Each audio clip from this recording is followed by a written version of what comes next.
कल आपने क्या देखा? न्यूटन सेकेंड लॉ, द्वितीय नियम। और उसके पहले क्या देखा था? न्यूटन का पहला नियम, है ना। न्यूटन ने गति का नियम दिया था। पहला नियम क्या था? जड़त्व का नियम, कि कोई भी वस्तु अपने विरामावस्था में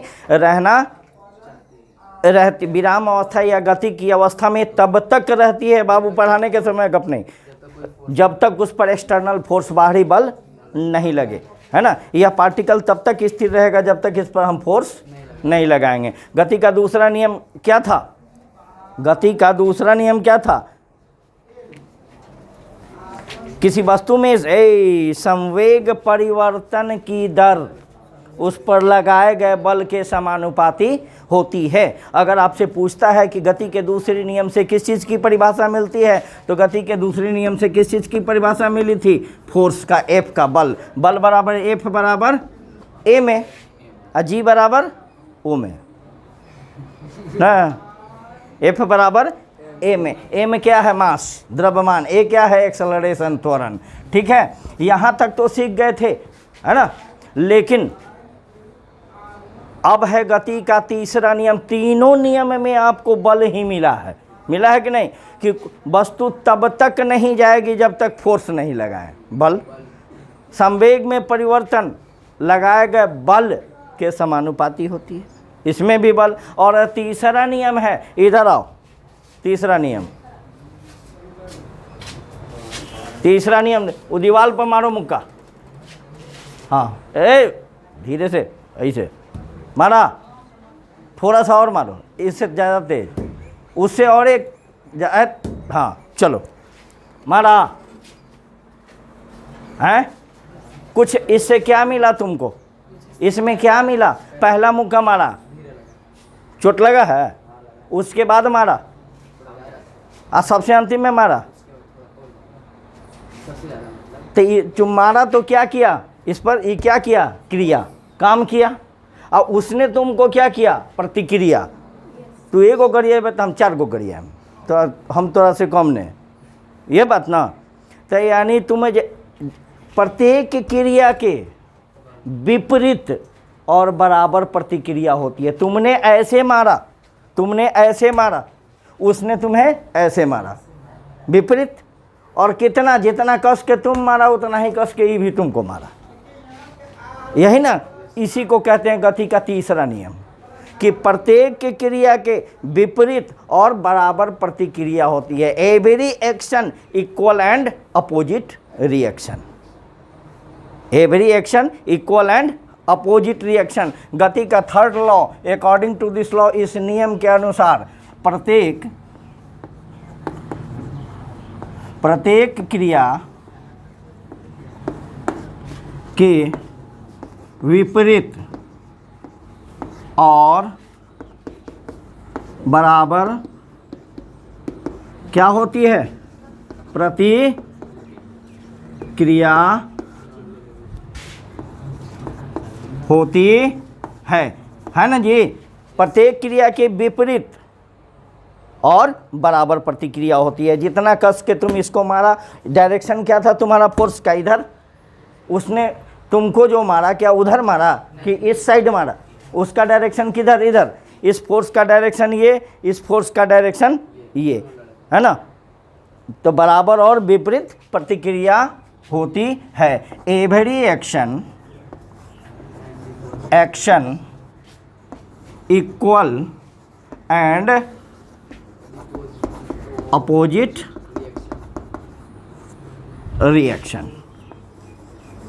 रिएक्शन, यही है गति का तीसरा नियम, third law of Newton, third law. अगर देखो, कभी नाव पर गए हो, नाव पर चढ़े हो, नाव पर से कूद के नहाया है? पानी में नहाए हो? तो नाव पर से जब कूदते हो, तब मान लो छलांग जब लगाते हो, तो जितना कस के प्रेशर से तुम छलांग लगाते हो, उतना ही प्रेशर से नाव पीछे की ओर भी जाता है। या साधारण सा बाढ़ आता है गांव में, बाढ़ आया था, बोहा पर चढ़ा है, बोहा जो बनाते हो टायर का, टायर पर बना लिया, ऊपर से तख्ता रख दिया, है ना, उस पर चढ़ के और जब छलांग मारते हो तो जितना कस के छलांग फोर्स लगाते हो, पैर भी उस पर फोर्स लगाता है। तुम आगे जाते हो, वो तो दोनों विपरीत प्रतिक्रिया होती है। तो every action equal and opposite reaction. गति का तीसरा नियम समझा या नहीं समझा? तुम किसी को कहते हो कि मरनी है कस के जहाँ पर की खींच के, अरे बकवा तू मर ले तो तोरो तो चोट लग लो, तो मर ले कहाँ, मर ले या मार खाई ले। जितना कस के किसी को मारोगे उतना ही कस के तुमको भी चोट लगेगा, हाथ में लगेगा या नहीं? तो जितना तुम एक्शन किया उतना रिएक्शन हुआ। नोट करो इसको। गति के तीसरे नियम का बहुत सारा उदाहरण है ना, बहुत सारा उदाहरण है। अब मान लो कुआं से पानी खींचे हो कभी, हैं? कुआं से पानी खींचे हो तो बाल्टी में भरी पानी को जब तुम ऊपर खींचते हो रस्सी को, तो जिस ताकत से तुम ऊपर खींचते हो उसी ताकत से बाल्टी का पानी, बाल्टी भी नीचे की ओर रस्सी जोर लगाता है कि नहीं? कहते ओह बड़ा भारी है, होता है कि नहीं? नाव वाला उदाहरण हमने दिया। रॉकेट को उड़ते हुए देखे हो नहीं देखे हो? नहीं देखे हो, रॉकेट ऐसे ही देखा होगा, लेकिन जब वो उड़ता है, या साधारण से ले लो, दीपावली में रॉकेट छोड़ते हो कि नहीं? छोड़ते हो ना।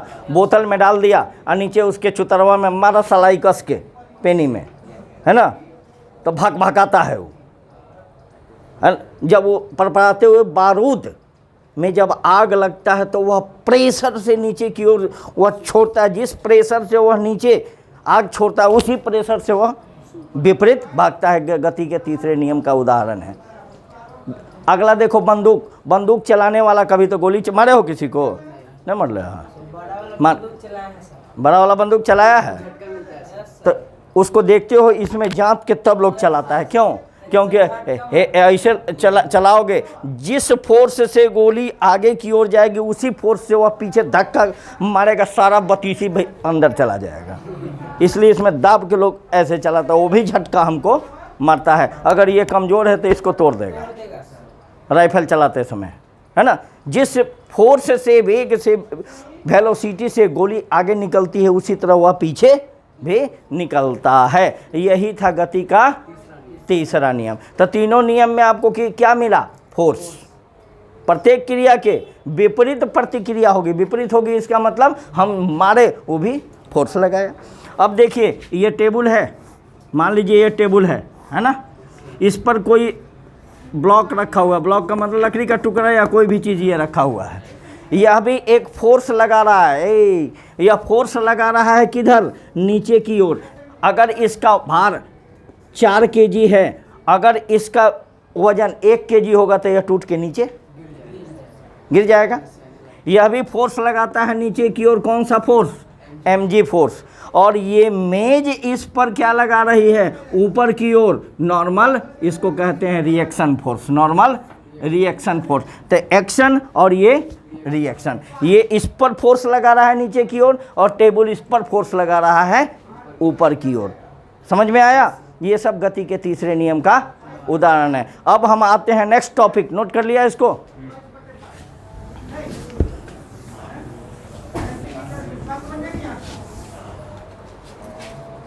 संवेग तो हम लोग पढ़े हैं ना। अब पढ़ते हैं संवेग संरक्षण का सिद्धांत। क्या है?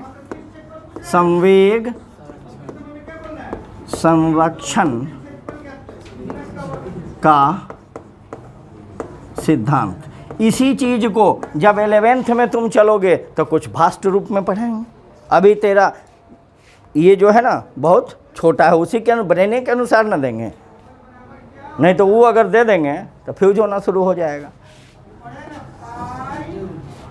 है ना। चलो लगाओ हेडिंग। इसका अंग्रेजी क्या होता है? Law of conservation of momentum. Momentum means संवेग, ठीक है।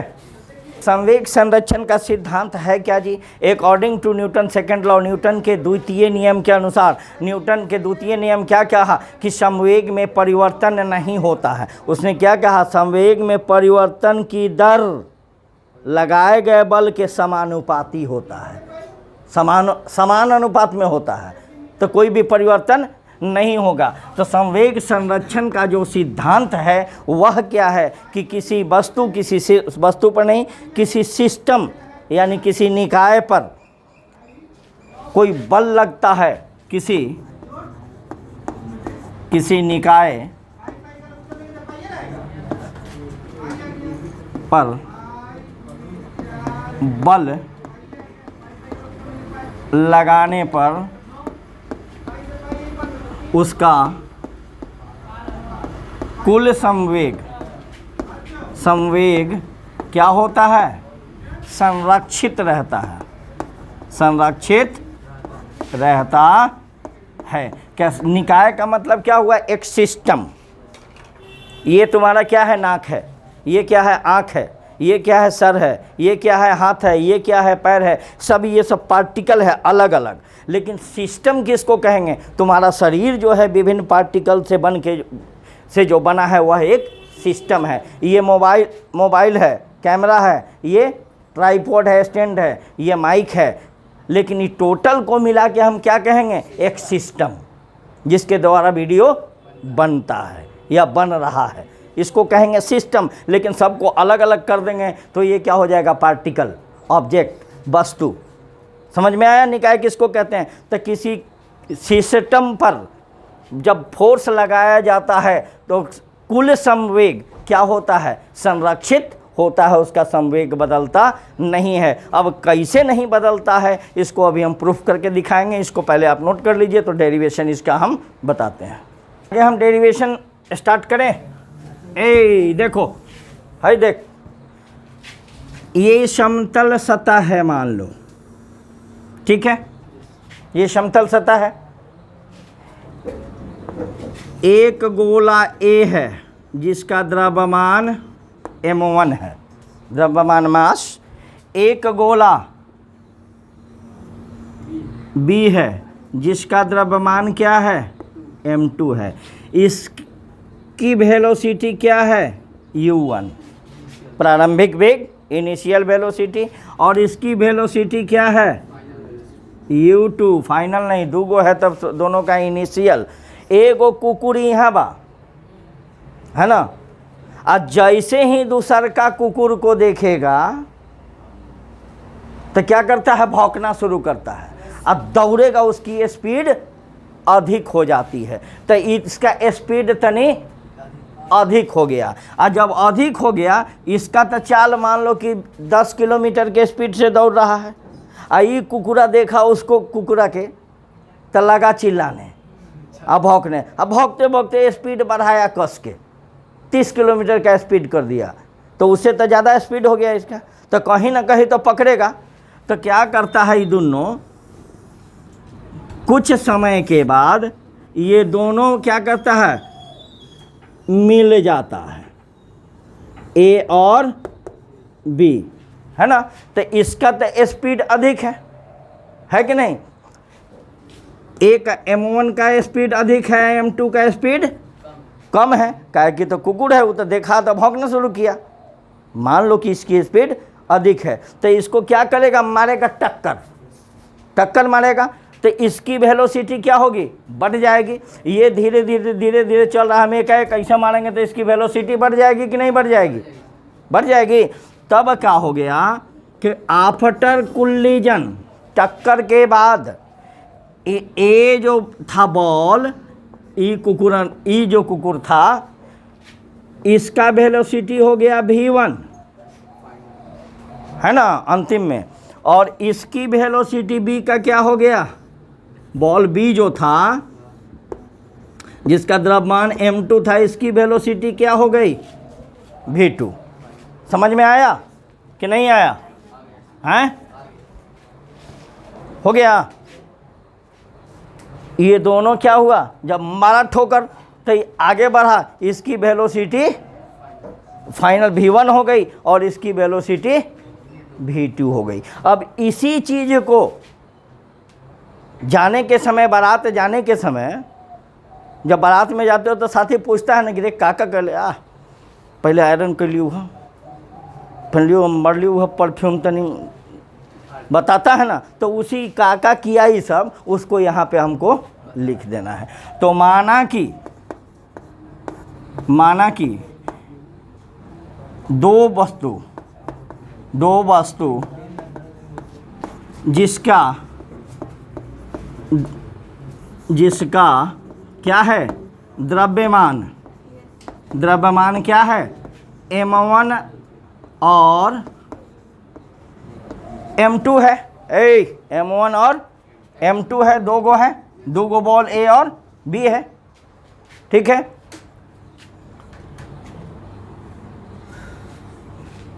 प्रारंभिक वेग, प्रारंभिक वेग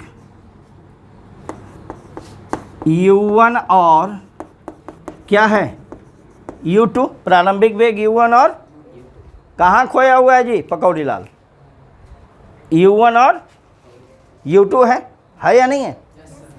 चलिए,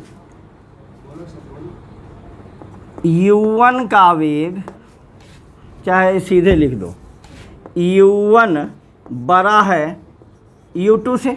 कहने का मतलब ये वेलोसिटी अधिक है तब ना कुकुरा दौड़ के पकड़ा है उसको, अगर कम रहेगा तो पकड़ेगा नहीं, पकड़ेगा। तब इस अवस्था में वह क्या करेगा, अब टक्कर के बाद ये दोनों टकराया, ये दोनों टकराया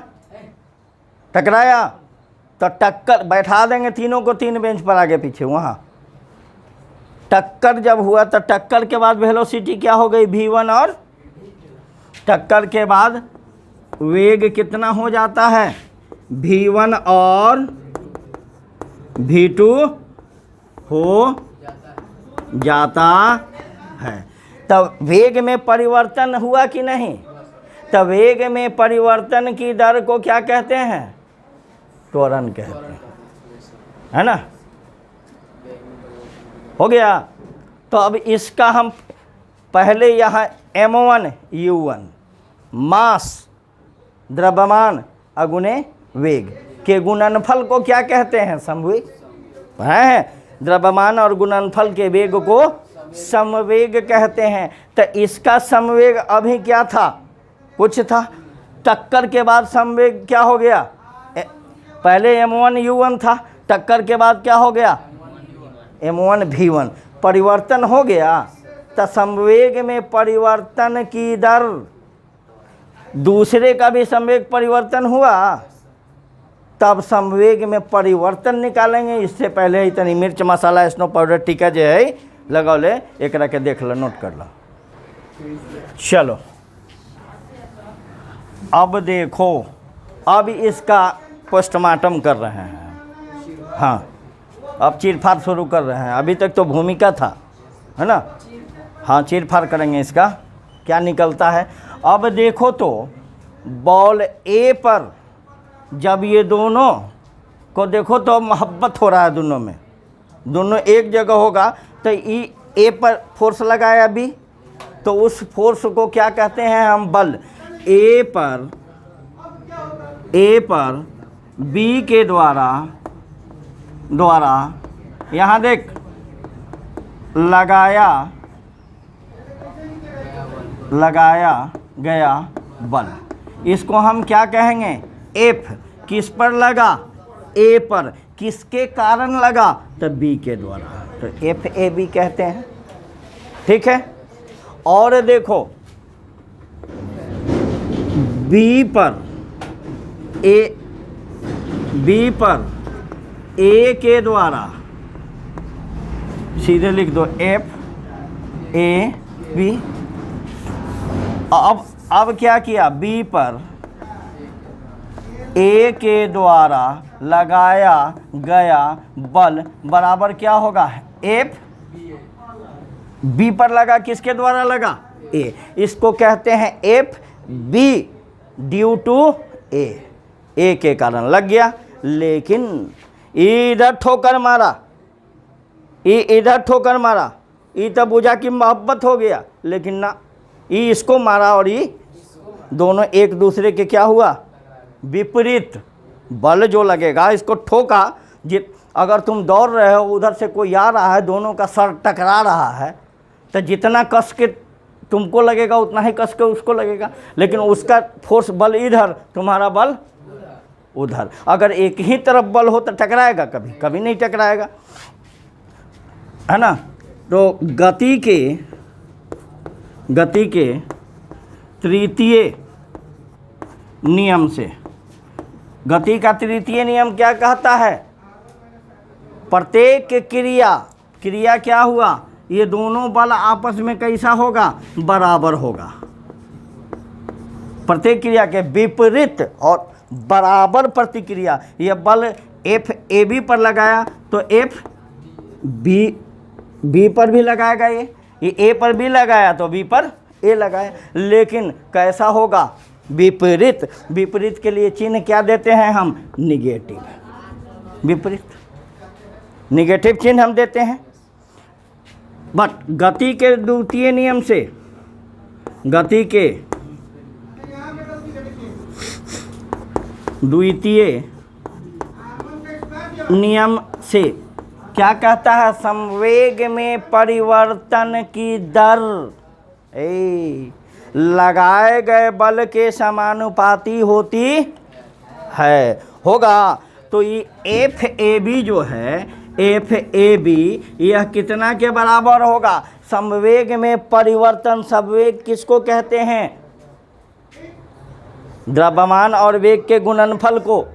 अब परिवर्तन, अंतर कैसे निकालते हैं? अंतिम में से पहले को घटाते हैं। कल हमने आपको बताया था कि घर से 10 रुपया लेके चले, यहाँ है तो पॉकेट में देख रहे हैं 15 रुपया। वो चाहे जैसे आया उससे मतलब हमको, तुम चोरा के लाया कि छीन के लाया उससे मतलब नहीं है। अंतर कितना का हुआ? कहाँ से? अंतिम 15 में से घटाया शुरू वाला 10, घटाया ना। तो समवेग क्या होता है? द्रव्यमान और वेग का गुणनफल। तो ए वाले का अंतिम कौन है? m1 v1, m1 v1 अब माइनस शुरू वाला कौन है? m1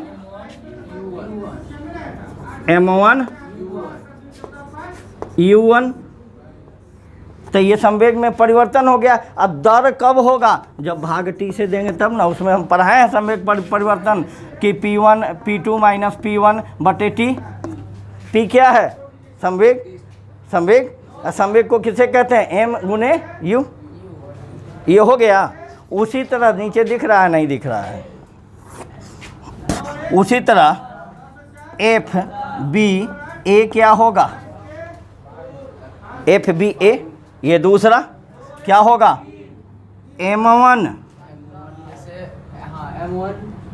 m1 होगा कि m2? दूसरे के लिए m2 v2 और माइनस m1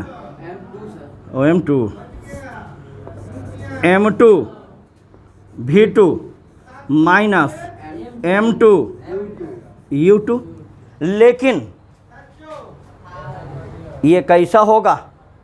ये दोनों बल क्या होगा? बराबर होगा, लेकिन कैसा? विपरीत होगा या नहीं? बराबर और विपरीत। तो इसको पहले नोट करो, तो जगह नहीं है आगे। अब देखो समीकरण 1 में एफ ए बी और किसका? एफ बी ए का मान रखने पर रख दो। एफ ए बी क्या है? m1 v1 minus m1 u1 initial है। अब बटा क्या होगा? टी बराबर क्या है? m2 v2 minus m2 u2 है। अब बटा में क्या है? टी। लेकिन उसके पीछे वो लोचा है। लोचा क्या है? माइनस चिन्ह है। निगेटिव चिन्ह दे देंगे कि नहीं देंगे?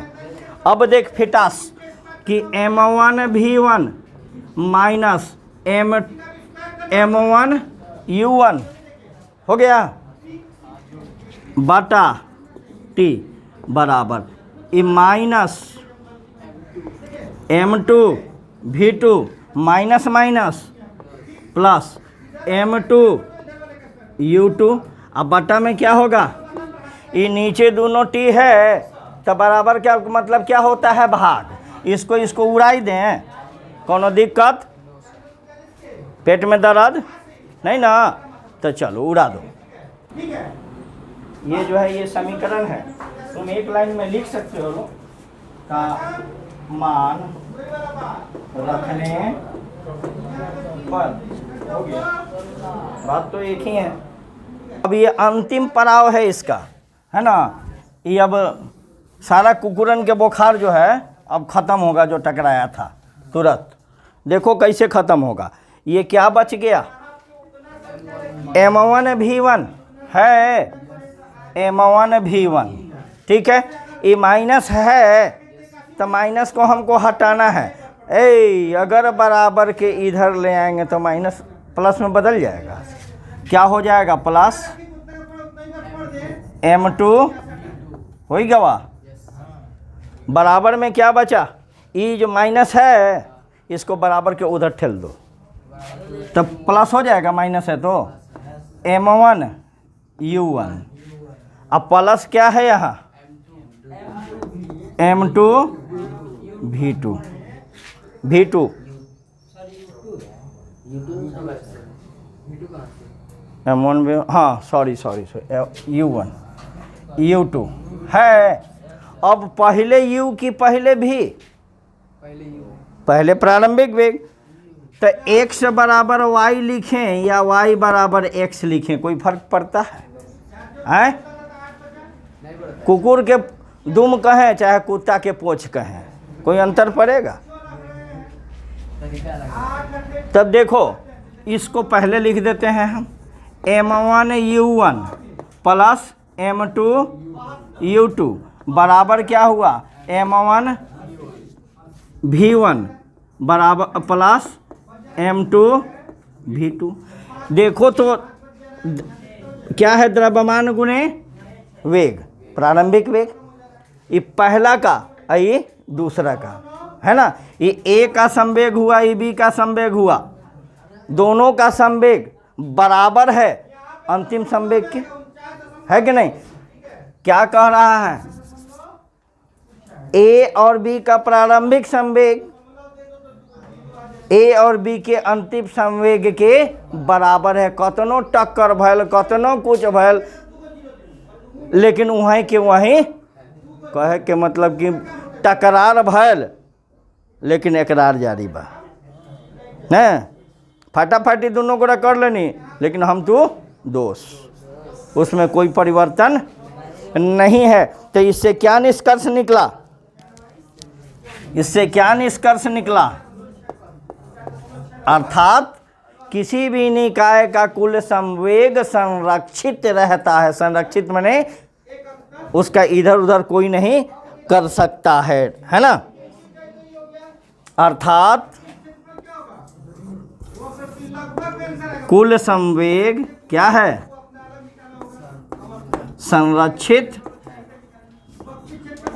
रहता है। यही था संवेग संरक्षण का सिद्धांत। अगर आपसे कोई पूछता है कि संवेग संरक्षण का सिद्धांत क्या है, तो किसी भी निकाय, वस्तु का मत बोलिएगा, यह एक निकाय हुआ, यह छोटा छोटा अति अति से मिल के बना है, यह हो गया पार्टिकल वस्तु, ये सब मिल के क्या बना? एक सिस्टम।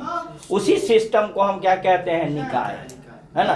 तो किसी भी सिस्टम का, किसी भी निकाय का कुल संवेग क्या होता है? संरक्षित होता है। क्या है कि अभी आपने देखा, क्या देखा? टकराने के पूर्व V1 और V2 क्या है? टकराने के बाद, टकराने के बाद ना बदला था नीचे, और उसके पहले क्या था? U1 और U2 था।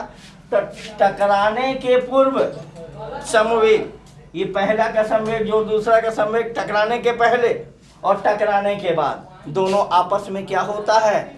बराबर होता है। टक्कर के पहले और टक्कर के बाद दोनों संवेग बराबर है, अर्थात कुल संवेग संरक्षित है। अब ये चैप्टर आपका न्यूटन लॉ खत्म हो गया। अब क्वेश्चन आंसर है, तो क्वेश्चन आंसर जो भी होगा तो इसी में से ना निकला है, जो पढ़ाए हैं उसी में से निकला है। अब न्यूमेरिकल हम कल आपको इसका न्यूमेरिकल बताएंगे और क्वेश्चन आंसर को प्रोडक्ट दे देंगे। ऐसे क्वेश्चन आंसर